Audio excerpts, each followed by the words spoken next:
सकता है और वो बदलेगा भी।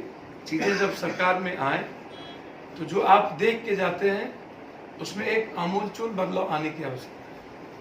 जिस तरह प्रदेश में महागठबंधन है उस पर कितना असरकारक रहेगा ये दौरा इस तरह से? देखिए, एक बात समझिए, इसको आप झुठला नहीं सकते। जाति एक सच है, धर्म मजहब से भी ऊपर जाति व्यवस्था भारत की बहुत जहर हो चुकी है।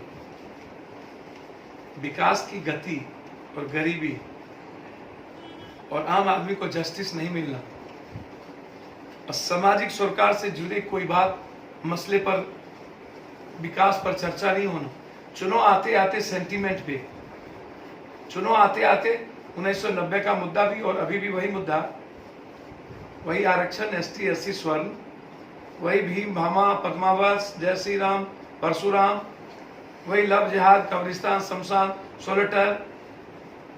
मुद्दा कहाँ गायब हो जाता है? इनका गंगा मुद्दा गायब हो जाए, इनके गंगा नमामि मिशन गायब हो गए, इनके स्मार्ट सिटी गायब हो गए। बनारस की स्थिति देख लीजिए, इनका शेल्टर हाउस गायब हो गया, इनका नोटबंदी जीएसटी गायब हो गए। क्यों नहीं बोलते हैं? इनका कौशल स्टार्टअप स्किल स्टैंड अप सब गायब हो गया। इनका जनधन और मुद्रा योजना 50,000 यूथ को मुद्रा योजना नहीं मिला, जनधन योजना इसकी फेल कर गई, आयुष्मान इनका फेल कर गया। 3,200 मात्र बजट है, 64,000 करोड़ रुपया खर्च है, कौशल में सिर्फ लूट है। स्किल करोगे नौकरी गायब, 1,82,00,000 लोग गायब। आप इसको बुलेट ट्रेन, प्रधानमंत्री आदर्श गांव, स्वच्छता, ये दुनिया को जानने की जरूरत है। अरबों खरबों रुपया विश्व बैंक ने कह दिया कि 54,000 करोड़ रुपया एक व्यक्ति पर कर्ज है। भारत दुनिया के सबसे खतरनाक कर्जों में डूब जाएगा। सामाजिक सेक्टर पर कोई काम नहीं हुआ। एजुकेशन और हेल्थ दुनिया का सबसे ज्यादा कम बजट आपने दिया। हमेशा मार्केट, हमेशा वही बैकवर्ड फॉरवर्ड, वही हिंदू मुसलमान, वही मंदिर मस्जिद, वही सेंटीमेंट, और फिर सब कुछ गायब। तो फिर पाकिस्तान और हिंदुस्तान। मुद्दा आम आदमी नहीं है, मुद्दा आत्महत्या करने वाला किसान नहीं है, बेटियों का सुरक्षा नहीं है, मुद्दा सामाजिक सरकार और आर्थिक उन्नति नहीं है, रोजगार नहीं है, वोट लेना है, एन के एन प्रकार है। तो जाति व्यवस्था है। गठबंधन अखिलेश जी हो, मायावती जी हो, अजीत सिंह जी हो, ताकत को उन्होंने समझा, लेकिन उस सामाजिक ताकत को समझने के बाद इन लोगों को उस वर्ग के लिए काम करने की जरूरत है। बीजेपी यदि ना समझती तो शिवसैनिक से पैर पकड़ती क्या?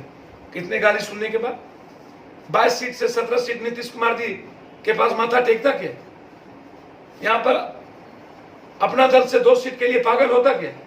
एआईडीएम के 5 साल गाली दिया, 5 सीट पर समझौता कर लिया। वो तो जानता है जो जीता सो सिकंदर। जीतने के लिए ये नेता हर तरह के कुकर्म करेंगे। इस देश में जो विकास मुद्दा नहीं बनता है, क्योंकि ये जाति सच है, ये उन्माद सच है। आज अलग अलग 10 साल 5 साल रहने के बाद 5 साल देश के प्रधानमंत्री आए तो कांग्रेस को गाली, अंतिम में भी कांग्रेस को गाली, विपक्ष को गाली, जब देखो विपक्ष। अरे भाई, मिराज, सुखोई, टैंक, बोफोर्स आपका देन थोड़ी है। सैनिक मजबूत नहीं थे तो दुनिया में लड़ते कैसे हैं? तो हर चीजों में राजनीति नहीं होती। इनको 5 साल में इन्होंने क्या किया उस पर बात करनी चाहिए। काम क्या किया? गाली देने से नहीं, रोजगार पर बात करें। तो जाति तो है, और गठबंधन को आप झुठला नहीं सकते। 5 साल के प्राइम मिनिस्टर और अकेले चुनाव लड़ने की हिम्मत देश में भाजपा को नहीं है। 70 साल की राजनीति करने के बाद, कश्मीर से कन्याकुमारी कांग्रेस होने के बाद भी कई प्रदेशों में स्वाभाविक और वैचारिक गठबंधन की जरूरत उन्हें है आज भी।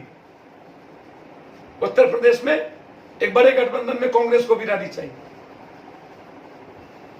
दिल्ली में आज बड़ा मन और बड़ा दिल दिखने की जरूरत है। अहंकार के बदौलत आप एक बड़े झूठ को खत्म नहीं कर सकते। विचारों और सामूहिक नेतृत्व के बदौलत, एक सामूहिक विचारधारा के बदौलत आप इन बेईमानों को खत्म कीजिएगा, तो इसके लिए गंभीर निर्णय लेने की आवश्यकता है। एक अंतिम सवाल, प्रियंका गांधी ने कहा है कि देश का संविधान खतरे में है, आप कुछ नजरिए? देखिए, जब इस बात को मान के चलिए, सुप्रीम कोर्ट ने क्या कही, 5 जज पहली बार दुनिया में क्या बोला, सब कुछ खतरे में है। चुनाव आयोग क्या बोला, क्या कह रहा है आरबीआई गवर्नर, नोटबंदी मेरे पूछे से मैंने मना किया था, क्या कह रहा है सीबीआई ध्वंस हो गई। पहले आपने कभी सुना? चारों संस्थाएं क्या हो गई? ये प्रियंका जी नहीं बोल रही है, इस देश के 130 करोड़ लोगों की आवाज है ये सर्वोच्च न्यायालय पर चोट क्यों? सीबीआई खतरे में क्यों? चुनाव आयोग खतरे में क्यों? कभी आपने उड़ीसा का 4 बार भागों में चुनाव सुना था? आप आरबीआई को कभी सुना? नोटबंदी था तो नोटबंदी प्राइम मिनिस्टर करेंगे, आरबीआई के गवर्नर करेंगे। हर संस्थाओं में इंटरफेरेंस तो खतरे में तो है। और जब सैनिक को भी आप राजनीतिकरण कीजिएगा और सेना का इस्तेमाल करिएगा अपने सत्ता के लिए, कोई भी राजनेता, फिर तब क्या होगा? आप हमें बताओ। तो ये प्रियंका जी